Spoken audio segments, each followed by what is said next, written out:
We're in the middle of a pandemic, what I believe is global Great Depression 2.0. And the fifth richest person in Congress, Senator Mark Warner, not only is he out of touch, he doesn't get why Americans need both direct payments and expanded unemployment. I don't have the exact number yet on the direct stimulus. I would have preferred having money go straight to state and local governments, and I do fear that some of the direct stimulus payments was actually taken out of some of the expanded unemployment benefits. So I frankly felt getting money to people that were unemployed was a higher priority than giving a check to somebody who maybe makes a couple $150,000 a year and has seen no economic loss. That doesn't seem very progressive to me, but there were voices on the far left and far right that said these checks are more important than some of these other priorities. So there will be checks. I believe it's $600 per individual. And again, that would be roughly in the $140 billion range in terms of total cost. Did I hear you correctly? That money is being taken out of, or maybe taken out of, how much money goes to unemployment benefits? Yeah, we have in our unemployment, the bipartisan plan, 16 weeks of both increased unemployment for people who were expiring from their unemployment the day after Christmas. It included the 16 weeks for the gig workers, independent contractors, and it included a full 16 weeks of a $300 a week plus up. We thought that was very important to get to those people most in need. I think because the president and even some folks that call themselves progressives wanted stimulus checks more important than that assistance. You had to take it out of some pot, and I'm afraid that the relief for the unemployed may be a shorter period of time. This coming from a guy who is worth over $90 million. All right, this gets back to the point. Like, what is going on with Congress? If that is like kind of the basis of the Republican Party, what path do we have, guys? I mean, I'm gonna start with Rep. Rabb because you are in a house full of a bunch of well-paid lawmakers because you guys, in Pennsylvania can take unlimited money from who knows where. Well, I mean, the bigger issue is, we have folks who are fabulously wealthy, whether they receive a salary for full-time legislative work when we don't have a full-time legislative agenda.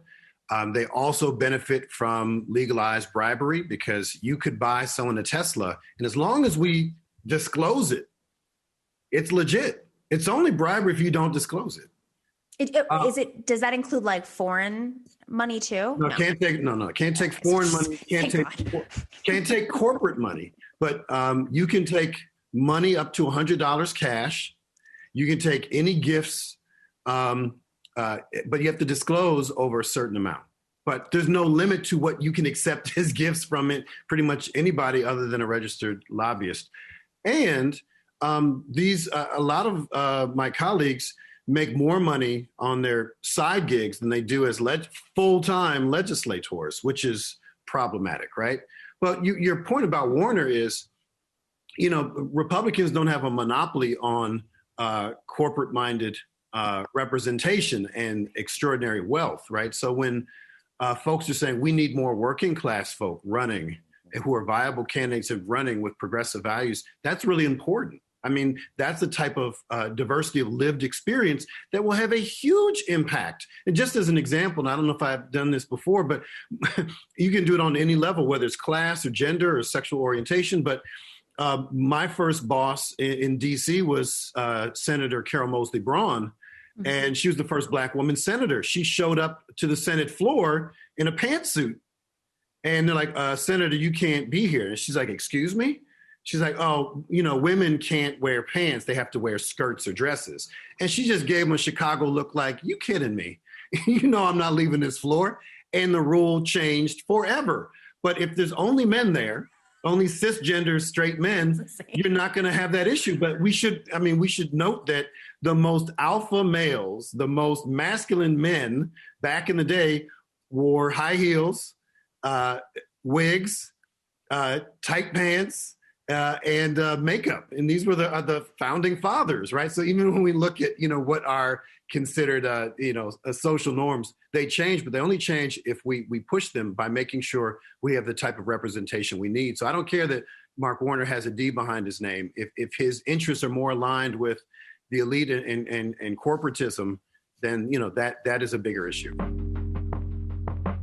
Thanks for watching and listening to The Nomiki Show. But remember to click like and subscribe on YouTube, and please share on social media.